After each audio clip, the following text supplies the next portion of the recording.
So the first question here is actually, is there a destiny for an individual as well as humanity as a whole? How does free will work into this, okay? And this is once again that paradoxical aspect of the reality where we insist that everything is already governed, but we also insist that there's a free will. We insist that each individual has a destiny, but we also insist that the collective has a destiny. And then when someone says, well, which one is right? Anybody with wisdom will say all of them, because that is the nature of the paradox. So now it's just important for us to explain a little bit more in depth about what is the difference between the individual destiny versus the collective destiny, and what fits into those parameters. So let's just say in this tense, and let me get my stuff queued up here to pull up some things that I feel like will be very instrumental in answering a few of the questions that are going to come along today.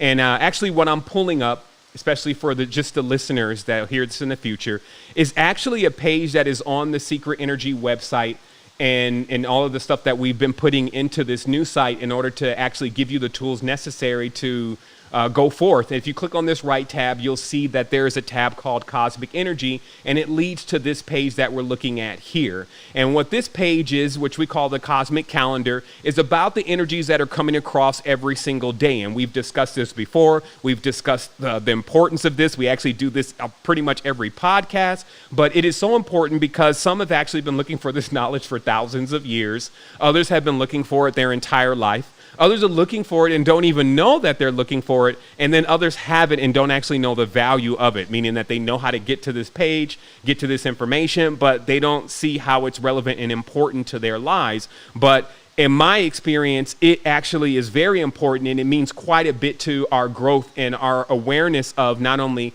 how to get into ultimate communication, meaning learning how planetary systems and energies and resonance really communicate with one another, which will also give us greater success in our endeavors in life. If you ever try to communicate with something or someone and you don't know how to communicate with them, there's a wall there. So this is like you going into another country, you don't speak the language, and you're trying to ask a simple question. It won't be so simple, actually. It'll be rather complex because you're not speaking the same language. And so because there is an essence that we found that is rolling through the planetary system that we've been able to narrow down into the archetype of the 9, which we're calling enealogy. And then there's also knowledge and wisdom out there, such as the Druidish numerology system that actually had this knowledge for thousands of years.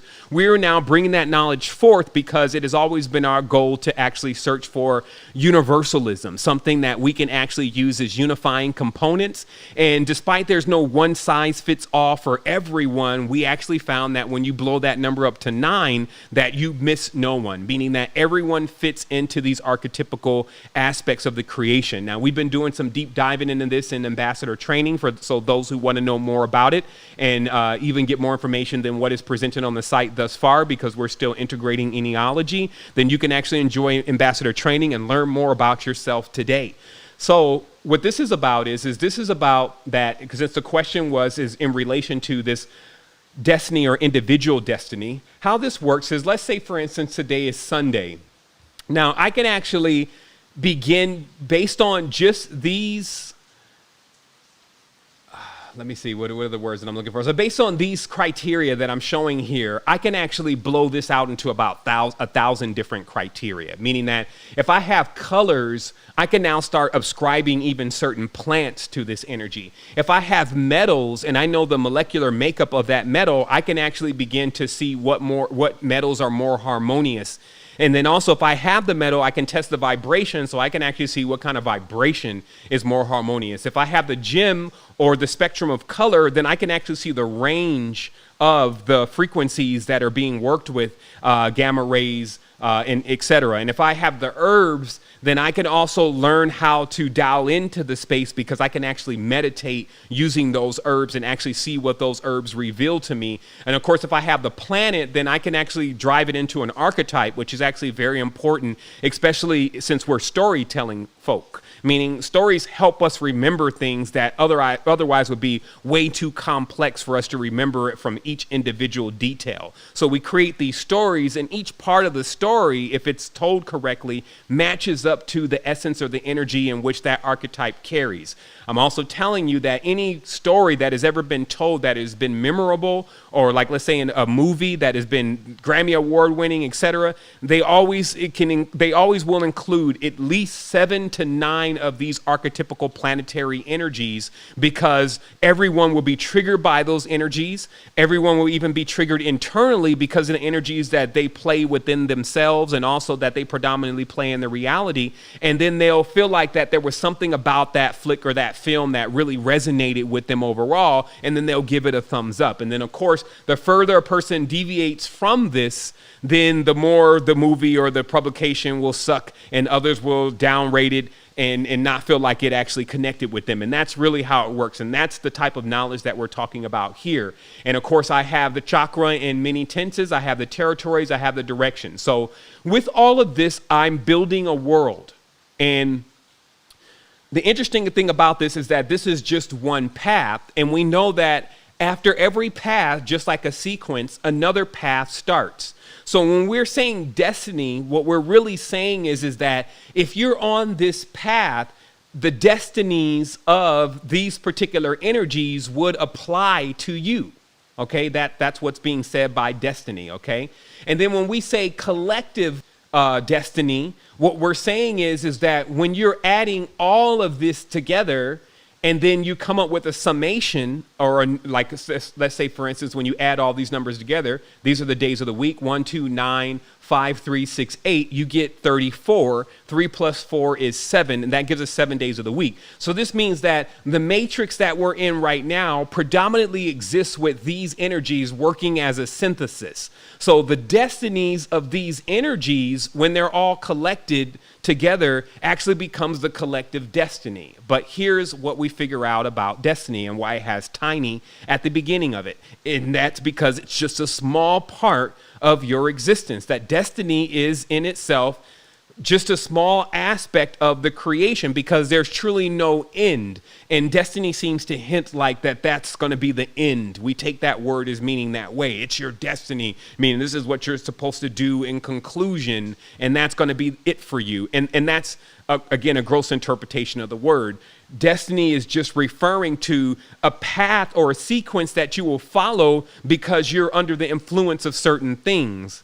And then this is where occultism comes in, and esoteric knowledge, because we find that we can alter destinies, we can alter the path, even personally and even collectively, by moving around these numbers and these colors and these energies and in these vibrations into the places in which we feel like that is going to be more harmonious for us.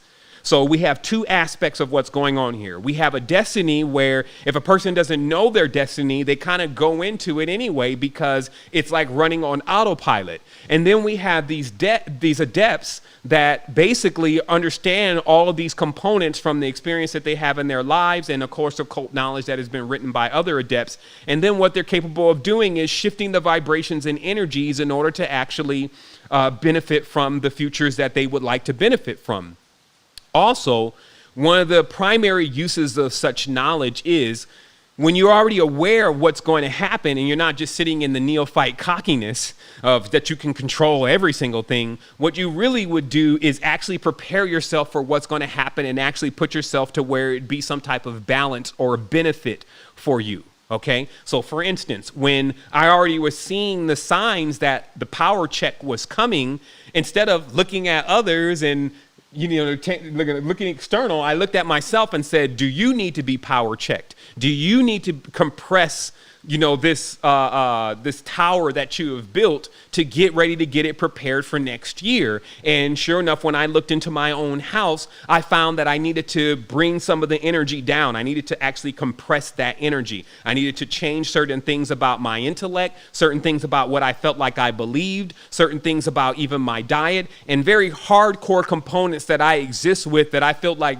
felt like built up my last state of consciousness, but always being adept enough to know that we have to go back in and make a very sober estimate of what we're creating and start debugging it, even if that means taking it apart and building a new one. And even the website is a testament to that, because I actually took down a website that I felt that had finally got to the level of it working, but I still felt like that it wasn't working completely the way that I felt would be more beneficial for the reality that I'm living in and those that are actually coexisting in this reality with me and sharing this tool. So I tore it all down. Now, someone else that may have that same site may say, well, I've already spent X amount of dollars, X amount of time. We've created all of this and we're going to have to get rid of it. No, I'm not going to do that. And then the power check happens where you lose it anyway, or something goes on where you can no longer deal with it anymore. It's no longer functioning. And then you're forced to actually then go and try to build a new one. But guess then what happens?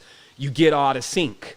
You literally need to basically wait for the next bus to come around that is going to carry you into the energy or into the space that you missed getting to last time. And that throws things out of sync. So to stay in sync, you look at things like the cosmic calendar and the energies that are moving through in order to be able to, again, make a sober estimate of yourself and how you're going to fare in these new waters that are coming, and then make the proper adjustments. But if you're polarized, this becomes almost impossible, because the polarized state of consciousness, it only insists that in most tenses that you're right, especially if this is a solar condition, in this case, that you're left.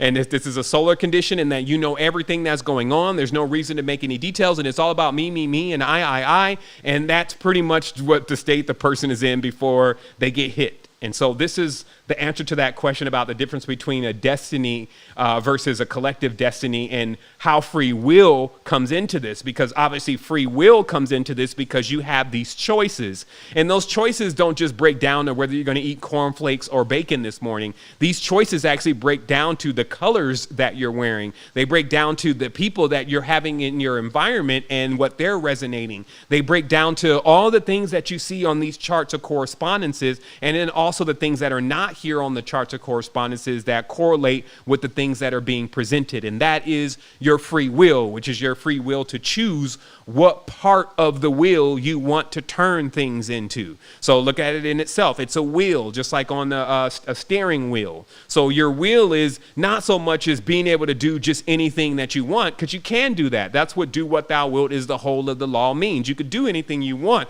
but is it really wise to do that? So this is the thing. That's what the adepthood and the maturity is really about, is making the decisions of how to turn the wheel in the direction in which you find will be balanced. That's also another thing.